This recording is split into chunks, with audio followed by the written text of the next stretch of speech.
ഇതുവരെ പുറത്തൊന്നും ഇങ്ങനെ ഒരു എക്സ്പീരിയൻസ് ഇല്ല. എത്ര ബെസ്റ്റ് ഫ്രണ്ട്സ് എന്ന് പറഞ്ഞാലും നമ്മൾ വഴക്കുണ്ടാക്കുമ്പോൾ നമ്മൾ ഇങ്ങനെയുള്ള കാര്യങ്ങൾ എടുത്തിടാറില്ല. അപ്പം വഴക്കുണ്ടാക്കുമ്പോഴാണ് ഉള്ളിലുള്ള കാര്യങ്ങൾ പുറത്ത് വരുന്നത്, ഓരോന്നും നമ്മളെ പറ്റി വിലയിരുത്തുന്നതും എല്ലാം.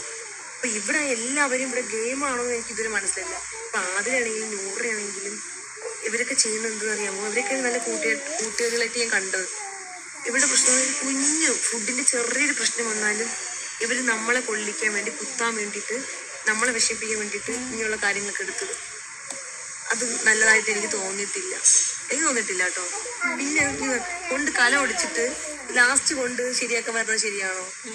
മനസ്സിലായില്ലേ? ഒരു ഗ്ലാസ് പൊട്ടിച്ചിട്ട് ആ ഗ്ലാസ് നന്നാക്കി കഴിഞ്ഞാൽ അത് ശരിയാവോ? ഇല്ല. വീണ്ടും സോറി പറഞ്ഞ് എന്നൊക്കെ പറഞ്ഞ് പഴയതുപോലെ ആവാൻ പറ്റുമോ? എനിക്കാവാൻ പറ്റില്ല. അവർക്ക് പറ്റുമായിരിക്കും, മറക്കുമായിരിക്കും.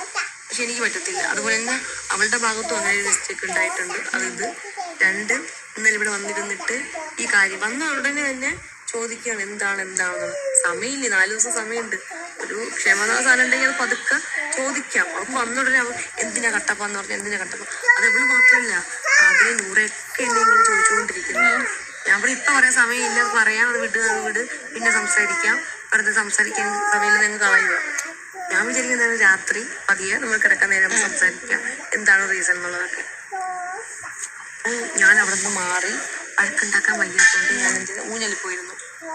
വിളിച്ചു അവൾക്ക് ദേഷ്യമായിട്ടാണ്. ചിലപ്പോൾ അവൾ പുറത്ത് കുറെ അനുഭവിക്കുന്നുണ്ടായിരിക്കാം. സമയം കൊടുക്കണ്ടേ, സാവകാശം വേണ്ടേ? അങ്ങനെയാണ് ഇങ്ങനെയാണ്, നിന്റെ PR ആണ് എന്റെ PR. ഞാൻ എന്റെ PR പറഞ്ഞിട്ടുണ്ടായിരുന്നു. നിങ്ങൾ ആര് വേണമെങ്കിൽ എടുത്തോളാം, എത്ര പേര് വേണമെങ്കിൽ എടുത്തോളാം ഞാൻ പറഞ്ഞിട്ടുണ്ട് ആദ്യമേ. എനിക്ക് ഒരു പ്രശ്നമില്ല, കാരണം എനിക്ക് എത്ര പേര് തരാനില്ലെന്ന് ഞാളുടെ പറഞ്ഞിട്ടുണ്ടായിരുന്നു. നിങ്ങൾ എത്ര വേണമെങ്കിൽ കാശ് മേടിച്ച് ചെയ്തോ, എനിക്കൊരു സപ്പോർട്ട് മാത്രം മതി. എനിക്ക് ബാക്കി സപ്പോർട്ട് എനിക്ക് മുമ്പ് ഉണ്ടായിരുന്ന കുറച്ച് ഫെയിം ആൾക്കാരുണ്ടല്ലോ മറ്റു പ്രോഗ്രാമിന്റെയും.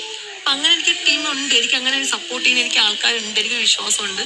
അതുകൊണ്ട് ജസ്റ്റ് സപ്പോർട്ടിന് വേണ്ടിയിട്ട് മാത്രം മതി, ബാക്കി ആര് വേണമെങ്കിലും എടുത്തോളാം പറഞ്ഞു. ഈ പ്രവീൺ ഇത് എന്നോട് പറഞ്ഞിട്ടുണ്ട്. പ്രവീണിൻ്റെ എന്റെ ആളാണെന്ന് പ്രവീൺ വന്നപ്പോൾ പറഞ്ഞു. എന്റെ പ്രവീൺ എടുത്തിരിക്കുന്നത് എന്റെ ആളാന്ന് പറഞ്ഞപ്പോൾ എനിക്ക് സന്തോഷം. ആണോ? നല്ല കാര്യം, നല്ല ആളാന്നൊക്കെ അവൻ തന്നെ പറഞ്ഞു. ഇന്ന് എന്റെ പറയണ അവൻ എടുത്തിട്ടില്ല, ആർക്കറിയാം. അപ്പം ഇന്നലെ അവള് ഇത്രയും നല്ല കൂട്ടുകാരായിട്ട് കൊണ്ടുവന്നിട്ട് അവൾ ഇന്നലെയാണ് എൻ്റെ പറയുന്നത് എന്റെ അവളുടെ PR ആയിരുന്നു. അതിപ്പോഴാണ് ഞാൻ അറിയുന്നത്.